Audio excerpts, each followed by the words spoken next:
चलिए तो आज शुरू करते हैं।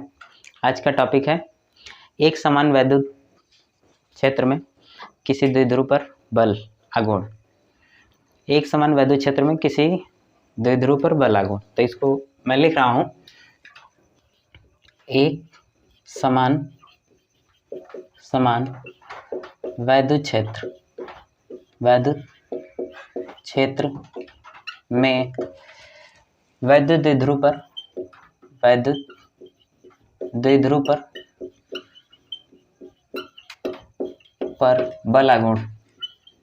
बल आघूर्ण। एक समान वैद्युत क्षेत्र में वैद्युत द्विध्रुव पर बल आघूर्ण। अच्छा, बल आघूर्ण का मतलब क्या होता है? बल आघूर्ण का मतलब होता है कि दो बल जिनकी दिशा विपरीत हो, तथा ये कुछ दूरी पर कार्य कर रहे हो और ये एक दूसरे के समांतर हो। दो बल, जैसे मान लेते हैं ये F1 हो गया, ये F2 हो गया, ये दो बल जिनकी दिशा विपरीत तथा एक दूसरे के समांतर हो, ऐसे बल को हम बल आघूर्ण कहते हैं। बल आघूर्ण ये काम क्या करता है? ये काम किसी भी वस्तु को घुमाने का काम करता है। इसका काम है किसी भी वस्तु को घुमाना। तो हम रखेंगे एक समान वैद्युत क्षेत्र बनाते हैं। तो ये हो गया एक समान वैद्युत क्षेत्र, ये हो गया एक समान वैद्युत क्षेत्र। अब इसमें रख देते हैं वैद्युत द्विध्रुव। तो ये हो गया वैद्युत द्विध्रुव, ये माइनस क्यू और ये प्लस क्यू, और इन दोनों के बीच की दूरी कितनी है? इन दोनों के बीच की दूरी को मान ले रहा हूँ 2l। ठीक है, अब इन दोनों के बीच की दूरी को मान लिया 2l। अब ये धन आवेश है, ये ऋण आवेश है, ये वैद्युत क्षेत्र है। तो वैद्युत क्षेत्र की दिशा ये है। ठीक है, अब धन आवेश पर वैद्युत क्षेत्र के कारण इस पर बल लगेगा। धन आवेश पर वैद्युत क्षेत्र के कारण इस पर बल लगेगा, तो इस बल की दिशा किधर होगी? धन आवेश की दिशा वैद्युत क्षेत्र की दिशा होगी। ठीक है, और ऋण आवेश पर किधर बल लगेगा? तो ऋण आवेश पर बल लगेगा वैद्युत क्षेत्र की विपरीत दिशा में। इस पर बल लगेगा वैद्युत क्षेत्र की दिशा में और इस पर बल लगेगा वैद्युत क्षेत्र की विपरीत दिशा में। तो इस पर बल कितना होगा? तो बल होगा F = Q × E। ठीक है, अब इस पर बल कितना होगा? तो दोनों बलों का परिमाण समान है, तो इस पर भी बल कितना लगेगा? F = Q × E। और इन दोनों बलों की दिशा क्या है? दोनों बलों की दिशा विपरीत है, तो जैसे विपरीत हो जाएगी तो ये क्या काम करेगा? बल आघूर्ण का काम करेगा। ठीक है, अब बल आघूर्ण का मतलब क्या होता है? किसी भी ऑब्जेक्ट को घुमाना। तो इधर इस पर बल इधर लग रहा है, इस पर इधर बल लग रहा है, ये क्या होगा? ऐसे घूम जाएगा। ठीक है, तो बल आघूर्ण क्या होता है? तो बल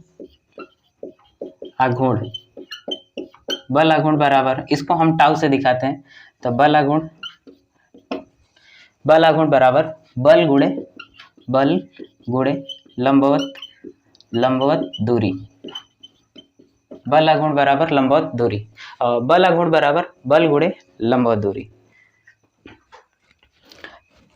ठीक है, तो आगे देखते हैं।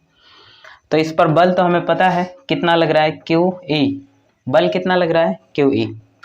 अब लंबवत दूरी देखते हैं, लंबवत दूरी है कितनी? तो लंबवत दूरी का मतलब ये है कि ये जो बल है, एक बल की दिशा इधर है और एक बल की दिशा इधर है, और इन दोनों के बीच की दूरी देखी जाए तो ये वाली दूरी हम नहीं लेंगे, इन दोनों बलों के बीच की दूरी हम लंबवत लेंगे। तो लंबवत क्या होगा? तो इसको हम आगे तक बढ़ाएंगे और इसको नीचे तक। ठीक है, तो ये जो दूरी होगी यही लंबवत दूरी होगी। ठीक है, ये जो दूरी होगी यही लंबवत दूरी। तो इसको मैं दिखा दे रहा हूँ, ये है बल आघूर्ण के लिए लंबवत दूरी। चलिए इसको नाम दे देते हैं। तो इसका नाम पड़ जाएगा A, ये हो जाएगा B और ये हो जाएगा C। ठीक है, अब मान लेते हैं कि क्षैतिज से थीटा डिग्री के कोण पे है। ठीक है, मान लेते हैं कि क्षैतिज से थीटा डिग्री के कोण पे है। तो हमें निकालना क्या है? हमें निकालना है हमें निकालना है AC। AC क्या है? AC है लंबवत दूरी। तो बल हमारा कितना लग रहा है, तो इसको लिख लेते हैं tau is equal to F into perpendicular distance. तो बल कितना है, तो F इंटू ये हो गया लंबवत दूरी, तो इसको हम लिखते हैं AC। ठीक है, AC। अब फार्मूला क्या है, बल का मान कितना है, बल का मान है Q इंटू E और ये हो गया AC। ठीक है, इसको मान लेते हैं समीकरण नंबर 1। अब AC का मान निकालेंगे, तो AC का मान कैसे निकालेंगे, हमारे पास क्या है, हमारे पास है ये भुजा और इस भुजा का मान निकालना है और ये है कोण। ठीक है, ये कोण है, ये भुजा है, ये भुजा है, इस भुजा से हमें कोई मतलब नहीं है। ठीक है, तो अगर इसमें देखा जाए तो अगर ये समकोण त्रिभुज है तो समकोण त्रिभुज में ये क्या है, कर्ण है और ये क्या है, लंब है। लंब कैसे है, कोण के सामने की भुजा लंब होती है। ठीक है, तो हमें क्या पता है, कर्ण और लंब। तो कर्ण और लंब किस में होता है, तो कर्ण और लंब होता है साइन थीटा में। तो sine theta is equal to लंब बटे कर्ण। Sine theta is equal to क्या होता है, लंब बटे कर्ण। तो यहाँ पर देखा जाए तो sine theta is equal to लंब हमारा कितना है, लंब है AC। लंब कितना है, AC। और कर्ण कितना है, कर्ण है हमारा, कर्ण है BA या फिर AB कह सकते हैं। तो कर्ण कितना है, AB। ये चीज़ समझ में है। Sine theta is equal to लंब बटे कर्ण। लंब हमारा कितना है, लंब हमारा AC है और कर्ण कितना है, AB है। मान रख देते हैं, तो ये हो जाएगा sine theta is equal to AC और इसका मान कितना है, AB का मान कितना है, AB का मान है 2L। AB का मान कितना है, 2L।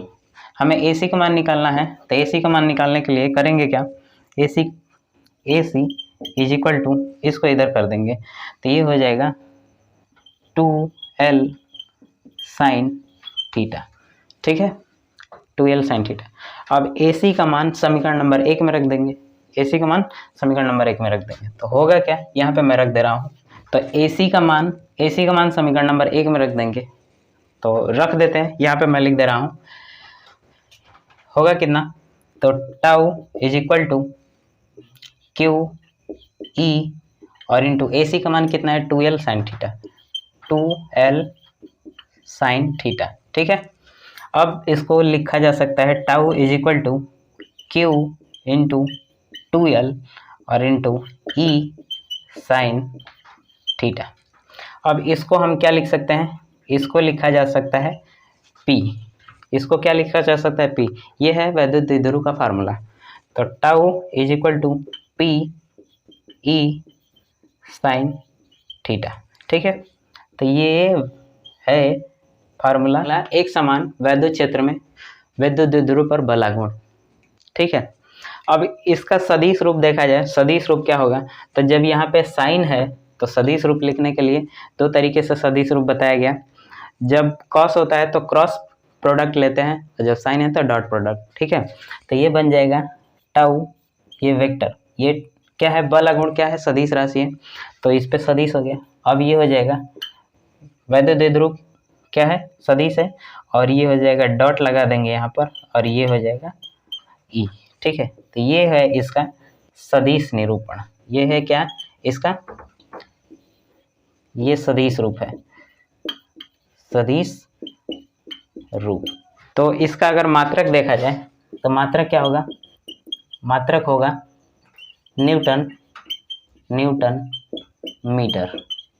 इसका मात्रक क्या हो जाएगा, न्यूटन मीटर। ठीक है, तो इसका मात्रक क्या हो जाएगा, न्यूटन मीटर। कैसे न्यूटन मीटर होगा, तो यहाँ पे बल का मात्रक क्या है, न्यूटन, और ये दूरी का मात्रक मीटर, तो न्यूटन मीटर। ठीक है,